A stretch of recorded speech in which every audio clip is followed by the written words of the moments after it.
Hello నమస్తే, నేను అశోక్. పవన్ కళ్యాణ్ ఆంధ్రప్రదేశ్ రాష్ట్రానికి ఉప ముఖ్యమంత్రి, జనసేన పార్టీ అధినేత. ఆయన ఏం మాట్లాడినా, ఏం చెప్పినా, ఏ పని చేసినా కూడా దాంట్లో నిజం నిజాయితీ ఎంత ఉంటుందో అనేది పక్కన పెట్టేస్తే మాత్రం కాంట్రవర్సీకి ఎప్పుడూ కూడా ఆయన రెడీగా ఉంటారు. ఆయన చేసేటువంటి పనులన్నీ కూడా కాంట్రవర్సీకి దారితీస్తూ ఉంటాయి. ఇటీవల పవన్ కళ్యాణ్ గారు విశాఖలో ఒక సభను నిర్వహిస్తూ వచ్చారు. సేనతో సేనాని అంటూ కూడా ఆ సభను నిర్వహించినటువంటి నేపథ్యంలో ఆయన కొన్ని కీలక వ్యాఖ్యలు చేస్తూ వచ్చారు.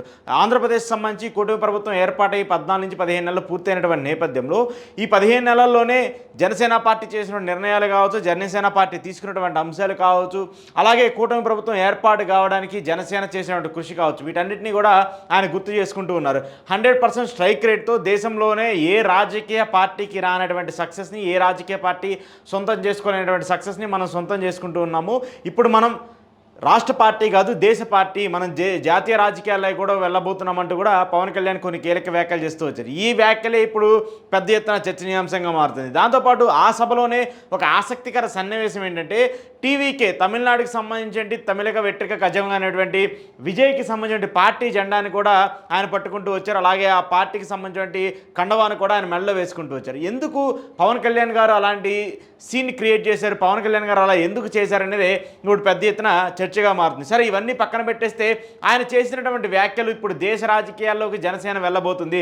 దేశ రాజకీయాల్లో జనసేన అడుగుపెట్టి జనసేన ప్రస్థానాన్ని దేశం అంతా కూడా మనం ముందుకు తీసుకెళ్లాలంటూ కూడా ఆయన మాట్లాడినటువంటి వ్యాఖ్యలే ఇప్పుడు పెద్ద ఎత్తున చర్చనీయాంశంగా మారుతుంది. దీని వెనకాల మరొక వ్యూహం ఉందనేది కూడా తెలుస్తుంది. బీజేపీ పవన్ కళ్యాణ్ ఇప్పటికే ఏపీ రాజకీయాలకు సంబంధించి చాలా సక్సెస్ఫుల్గా వాడుకుంటూ వచ్చింది. వాళ్ళు ఏదైతే పవన్ కళ్యాణ్ని ఒక విత్తనంగా నాటాలని చూశారో, ఆ విత్తనంగా నాటినటువంటి నేపథ్యంలో అది మహావృక్షంగా మారింది. ఇటు టీడీపీ, జనసేన, బీజేపీ 3 పార్టీలు కూటమిగా ఏర్పడి ఆంధ్రప్రదేశ్లో అధికారం రావడం కోసము ఆయన ఉపయోగించుకుంటుంది. ఆ తర్వాత ఆంధ్రప్రదేశ్ సరిహద్దు రాష్ట్రాలైనటువంటి మహారాష్ట్ర కావచ్చు, ఇటు తెలంగాణ కావచ్చు, అలాగే తమిళనాడు కావచ్చు, కర్ణాటక కావచ్చు, ఎక్కడ ఎలక్షన్ జరిగినా కూడా పవన్ కళ్యాణ్ చరిష్మాని, పవన్ కళ్యాణ్కి ఉన్నటువంటి పాపులారిటీ, ఒక సినిమా స్టార్గా ఏదైతే ఆయనకి పబ్లిసిటీ ఉంటుందో దాన్ని యూజ్ చేసుకోవాలని చెప్పేసి బీజేపీ పదే పదే అనుకుంటూ వస్తుంది. దానికి సంబంధించే ఇటీవల తెలంగాణకు జరిగినటువంటి అసెంబ్లీ ఎన్నికల్లో కావచ్చు, అటు పార్లమెంట్ ఎన్నికల్లో కావచ్చు, బీజేపీకి మద్దతుగా, బీజేపీకి సపోర్ట్ చేస్తూ పవన్ కళ్యాణ్ గారు పోటీ చేస్తూ వచ్చారు. పవన్ కళ్యాణ్ గారు మాట్లాడుతూ వచ్చారు. పవన్ కళ్యాణ్ గారు క్యాంపెయిన్ చేస్తూ వచ్చారు.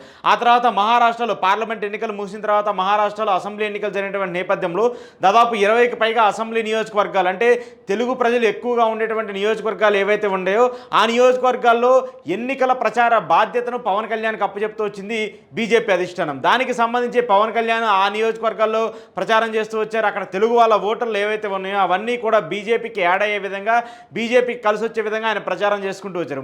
ఆల్మోస్ట్ ఆయన ప్రచారం చేసినటువంటి అన్ని నియోజకవర్గాల్లో కూడా అక్కడ బీజేపీ అభ్యర్థులు కావచ్చు, అలాగే కూటమిగా ఉన్నటువంటి మహారాష్ట్రకి సంబంధించి కూటమిగా ఉన్నటువంటి 3 పార్టీలకు సంబంధించి అభ్యర్థులందరూ కూడా విజయం సాధిస్తూ వచ్చారు. సో అక్కడ కూడా మహారాష్ట్రలో కూడా పవన్ కళ్యాణ్కి సంబంధించినటువంటి ఫార్ములా కూడా సక్సెస్ అవుతూ వచ్చింది. సో ఇప్పుడు ఈ ఫార్ములాని తమిళనాడు రాజకీయాలకు సంబంధించి తమిళనాడులో పవన్ కళ్యాణ్ని కూడా యూజ్ చేసుకొని అక్కడ విజయం సాధించే విధంగా బీజేపీ అడుగులు వేయాలి. లేదంటే విజయం సాధించకపోయినప్పటికీ కూడా అక్కడ ప్రధాన అభ్యర్థిగా ఉన్నటువంటి డిఎంకే, అంటే స్టాలిన్ని అక్కడ దించేయాలి అనేటువంటి ఒక చర్చ పెద్ద ఎత్తున జరుగుతుంది. దానికి అనుగుణంగానే ఇప్పుడు పవన్ కళ్యాణ్ గారు దేశ రాజకీయాల్లోకి జనసేన పార్టీ వెళ్ళబోతుంది, జాతీయ రాజకీయాల్లో కూడా జనసేన పార్టీకి సంబంధించిన ప్రస్తావన ఉంచాలి మనం అనేటువంటి వ్యాఖ్యల్ని కూడా అందరూ కూడా సింక్ చేసి చూసుకుంటారు. ఒక్కసారి తమిళనాడుకి సంబంధించిన రాజకీయాలు చూసుకుంటే అక్కడ మెయిన్గా 3 పార్టీలు కనిపిస్తూ ఉన్నాయి. ఒకటి డిఎంకే, 2 అన్నా డిఎంకే, ప్రస్తుతం ఇక్కడ ఉన్నటువంటి టీవీకే. విజయ్ గారు ఇటీవల టీవీకే పార్టీని పెట్టి 2 సంవత్సరాలు కూడా పూర్తి చేసుకున్నటువంటి నేపథ్యంలో ఆయన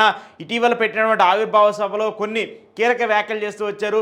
బీజేపీకి నాకు రాజకీయంగా శత్రువు, ఏదైతే సనాతన ధర్మం అనేటువంటి ఒక అంశాన్ని వాళ్ళు రాజకీయంగా ఎలా ఉపయోగించుకుంటారో ఆ అంశాలన్నిటికీ కూడా నేను వ్యతిరేకం అంటూ కూడా విజయ్ గారు మాట్లాడుతూ వచ్చారు. దాంతోపాటు నేను ఏ పార్టీతో పొత్తు పెట్టుకోను, ఏ రాజకీయ పార్టీతో ముందుకు వెళ్ళను, ఇక్కడ సింగిల్గానే నేను రాజకీయం చేస్తానంటూ కూడా ఆయన మాట్లాడుతూ వచ్చారు. సో ఒక సినిమా రేంజ్లో సినిమాటిక్గా ఆయన మాటలు ఉన్నప్పటికీ కూడా రాజకీయంగా నా పొత్తు, నా క్లారిటీ నాకంటూ ఉంది, నా పొత్తు అంతా కూడా ప్రజలతోనే, నేను సింగిల్గా పోటీ చేస్తానని చెప్పేసి ఆయన చెప్పినటువంటి మాటలు ఏవైతే ఉన్నాయో వాటన్నిటిని కూడా ప్రజలు సింక్ చేసుకుంటున్నారు. సో ఇక్కడ బీజేపీకి ప్రధాన శత్రువుగా ఉండి ఇండియా కూటమిలో కీలక భాగంగా ఉన్నటువంటి ఇటు స్టాలిన్ని దెబ్బ కొట్టడానికి ఏదో ఒకటి చేయాలని చెప్పేసి బీజేపీ ప్రయత్నిస్తుంది. బీజేపీ అక్కడ ఒంటరిగా పోటీ చేసి గెలిచే పరిస్థితి ఖచ్చితంగా ఉండదు.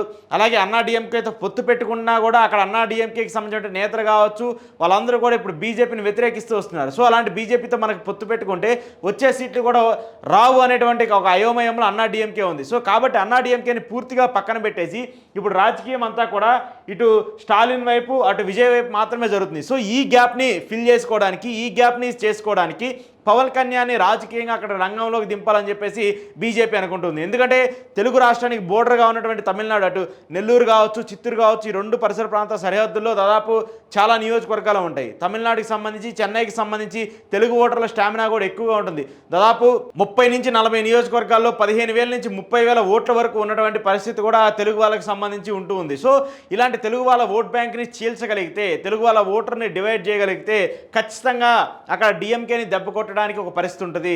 ఇక్కడ టీవీకే సంబంధించి విజయ్ గెలిచినా లేదంటే అన్నా డిఎంకే గెలిచినా పెద్ద బీజేపీకి నష్టమైతే ఏముండదు. కానీ అక్కడ డిఎంకే గెలిస్తేనే బీజేపీకి నష్టం. ఎందుకంటే ప్రధాన శత్రువుగా డిఎంకే ఉంది, స్టాలిన్ ఉన్నారు. సో ఖచ్చితంగా స్టాలిన్ని ఓడించడానికి బీజేపీ ఎలాంటి పావులైనా కదుపుతుంది, ఎలాంటి ప్రయత్నాలైనా చేస్తుంది. సో అలాంటి నేపథ్యంలోనే ఇప్పుడు ఆల్రెడీ ఆంధ్రప్రదేశ్కి సంబంధించి పొత్తులో ఉన్నటువంటి బీజేపీ, జనసేన, టీడీపీకి సంబంధించిన నేపథ్యంలో అక్కడ జనసేన ఒక 2-3 స్థానాలు లేదంటే బలంగా ఉన్నటువంటి 2-3 సీట్లు తెలుగు వాళ్ళు ఎక్కువగా ఉన్నటువంటి ప్రాంతాలు ఏవైతే ఉంటాయో అక్కడ కూడా వెళ్ళి 2-3 స్థానాల్లో జనసేన పార్టీ పోటీ చేయాలనేటువంటి ఒక చర్చ కూడా పవన్ కళ్యాణ్ గారు ఆలోచిస్తున్నట్టు తెలుస్తుంది. దానికి సంబంధించి ఆయనకు ఉన్నటువంటి సలహాదారులు అంటారా లేదంటే ఆయనకు ఉన్నటువంటి ఇంటర్నల్గా ఉన్నటువంటి పార్టీకి సంబంధించిన వ్యక్తులు అంటారా వాటన్నిటిలో కూడా ఆయన చర్చిస్తున్నట్టు తెలుస్తుంది. సరే నిజంగానే అక్కడ పోటీ చేస్తారా లేదంటే అసలు పోటీ పక్కన పెట్టేసి బీజేపీకి మాత్రమే ప్రచారం చేస్తారనేది కూడా చూడాల్సి ఉంది. ఏది ఏమైనప్పటికీ కూడా ఇక్కడ మెయిన్గా వినిపిస్తున్నటువంటి మాట ఏంటంటే జాతీయ రాజకీయాల్లోకి నేను అడుగు పెడుతున్నాను అనేటువంటి పవన్ కళ్యాణ్ గారు చేసినటువంటి వ్యాఖ్యలు ఏవైతే ఉన్నాయో ఆ వ్యాఖ్యలకి అనుగుణంగానే ఇప్పుడు పవన్ కళ్యాణ్ గారు అడుగులు వేయబోతున్నారు.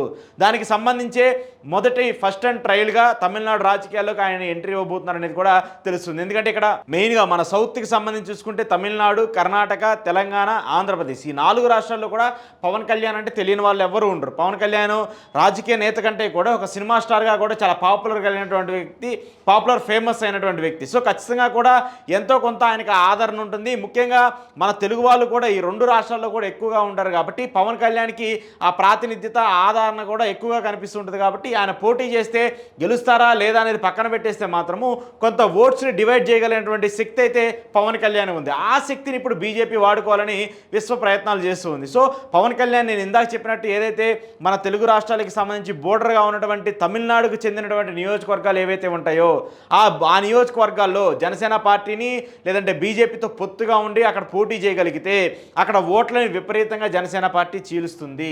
15,000 నుంచి 20,000 ఓట్లు, 25,000 ఓట్లు చీల్చగలిగినా కూడా అంత గెలుస్తారా లేదని పక్కన పెట్టేస్తే ఆ ఓటుని చీల్చగలిగితే ఆ ఓటు మొత్తం కూడా స్టాలిన్కి సంబంధించిన డిఎంకేకి సంబంధించిన ఓట్ బ్యాంక్. ఇప్పుడు ఆల్రెడీ ఇక్కడ డిఎంకే చాలా బలంగా ఉంది.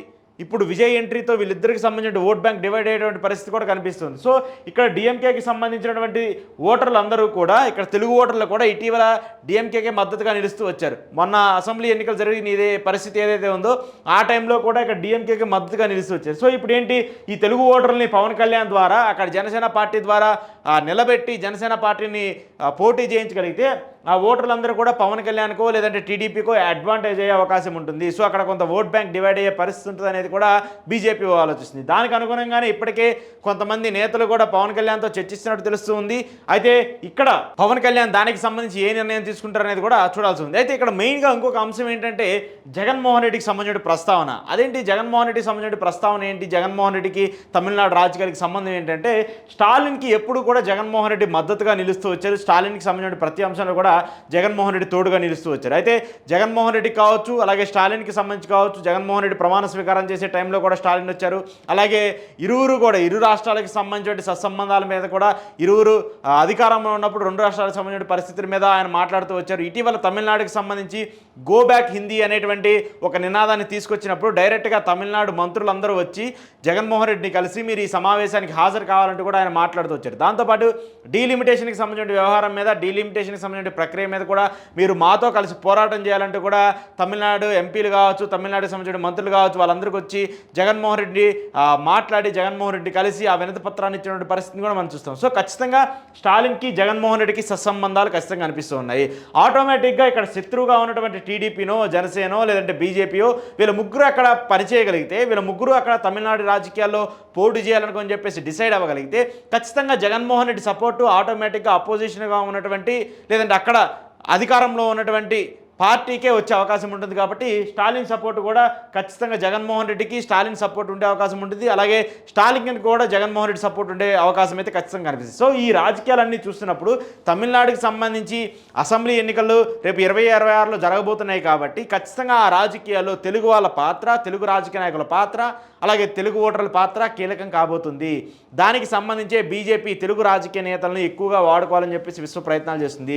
దానికి అనుగుణంగానే ఇటీవల పవన్ కళ్యాణ్ గారు చేసినటువంటి ఆయన సభకు సంబంధించి చేసినటువంటి వ్యాఖ్యలు కావచ్చు, అలాగే జనసేన పార్టీ జాతీయ పార్టీగా ఆవిర్భవించబోతుందని చెప్పేసినటువంటి మాట్లాడినటువంటి మాటలు కావచ్చు, వాటన్నిటికి కూడా ఇప్పుడు తొలితొలిగా అడుగులు వేస్తూ పవన్ కళ్యాణ్ గారు తమిళనాడు రాజకీయాల్లో ఎంట్రీ ఇచ్చి అక్కడ 2 స్థానాల్లోనో 3 స్థానాల్లోనో లేదంటే 5 స్థానాల్లోనో పోటీ చేసి తన అదృష్టాన్ని కూడా అక్కడ పరీక్షించుకోబోతున్నట్టు తెలుస్తూ ఉంది. మరి అక్కడ తమిళ ప్రజలు పవన్ కళ్యాణ్ గారిని ఆదరిస్తారా లేదా, లేదంటే అక్కడ తెలుగు ఓటర్లు కూడా పవన్ కళ్యాణ్ గారికి కనీసం ఓట్లేస్తారా లేదా, 2019లో మాదిరిగా పవన్ కళ్యాణ్ గారిని 2 స్థానాల్లో ఓడించినట్టు, అలాగే ఇటు తెలంగాణ అసెంబ్లీకి సంబంధించి తెలంగాణ అసెంబ్లీ ఎన్నికల్లో పవన్ కళ్యాణ్ గారి జనసేన పార్టీ పోటీ చేసి ఓడిపోయినటువంటి పరిస్థితులు ఏవైతే ఉన్నాయో వాటన్నింటినీ కూడా మనం చూస్తూ వచ్చాము. సో తెలుగు రాజకీయాల్లోనే ఇటు తెలంగాణలోనే ఆయన సత్తా చాటలేనటువంటి నేపథ్యంలో తమిళనాడుకి వెళ్ళి తమిళనాడు రాజకీయాల్లో ఆయన ఎంట్రీ ఇచ్చి అక్కడ పోటీ చేసి నిలవగలరా అనేటువంటి ఒక పరిస్థితి కూడా కనిపిస్తుంది. సో ఈ అంశాలన్నింటినీ చూసినప్పుడు జాతీయ రాజకీయాల్లోకి జనసేన వెళ్తుందన్నప్పుడు ఖచ్చితంగా తమిళనాడు రాజకీయాల్లో పవన్ కళ్యాణ్ ప్రస్తావన, జనసేన ప్రస్తావన ఉండబోతుంది అనేది మాత్రము